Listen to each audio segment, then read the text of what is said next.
All right, I wanted to do a quick video on how I'm going to do my Holley Terminator X conversion on my LS truck.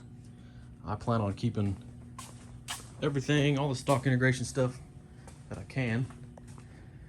This is where I'm at so far. This truck has been 940s with the stock computer. I am creeping up on 30 pounds of boost, and I've got my stock tables maxed out, so we want some extra safety. That's why we're moving up to Holley. This is kind of a raw look of the stock harness after I've cut it up. It's pretty crazy looking, but I'll clean it up. It'll look real good when I'm done. The stuff I'm keeping, obviously, we're gonna have coolant, temperature. Computer will still control the alternator. This is the Prindle switch stuff, so the gauge cluster will know what gear it's in. The starter will still work. The truck will still control. The stock key will control the starter.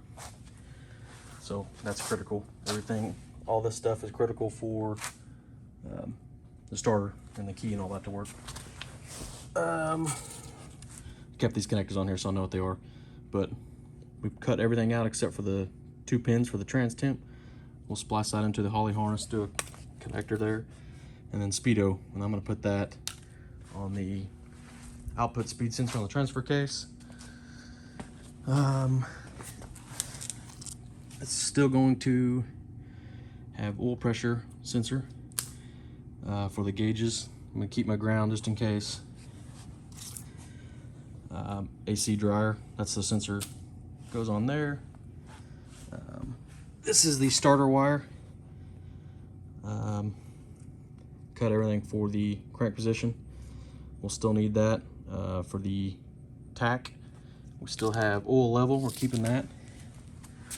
We are keeping coolant level. We are keeping AC compressor and high pressure sensor on the HVAC. So that's all that's left. We'll clean that up, bundle it up real nice, maybe get rid of some of that slack. That's everything that's left over. This is where it's going. I'm gonna tuck it away real nice. I'm gonna mount the computer in the cab on a sheet of carbon fiber. I think it's 3 or 4 mil thick. That is going to go right up under here. I will pull back some of the BCM wiring. I'm gonna build some brackets and mount that carbon fiber in there for it. It'll look real slick, fits real nice. So, good spot for it. 2 7mm bolts gets that cover off. I can still see my lights if I ever need to. I was gonna mount it in the center console. Decided this worked out a little better. Hopefully this works. Maybe not. Maybe so. So that's the plan. I got a suction mount for the gauge there. Got rid of my original 3-pod pillar. So I'm gonna try to keep it all factory as much as I can. The key fobs should still work, all the gauges. Disconnected the CEL light, or the wire for that. That way I can't get any codes. Yeah, that's pretty much it. Bose, AC should still work. We're gonna monitor fuel pressure. So I gotta put a T on that gauge or remove it. We're gonna do a back pressure setup. Got a little Fuel Tech damper here. Pretty cool piece. And that will tie into the 1/8" port I have on the log manifold. Use some 1/8" or 3/16" copper tubing. Got that. Got a 4-bar map. Got 100-pound pressure sensor for coolant pressure in case I start leaking the head or something. I've done that a few times. Dome pressure and then fuel pressure. So that's it. I also got the, let's see what else we got. This is the expander CAN bus input output module.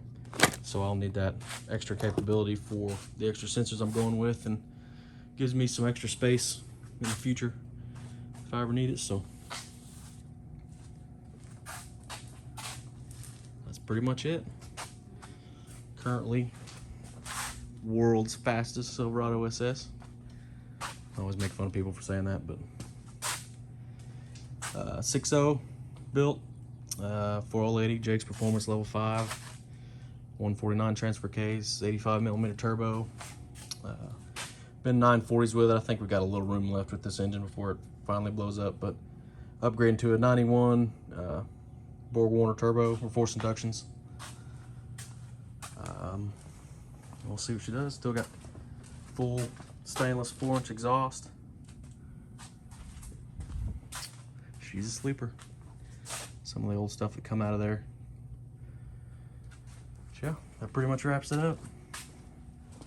If there's anything else I run into, any problems, I'll post it on here. Let y'all know. Thanks for watching.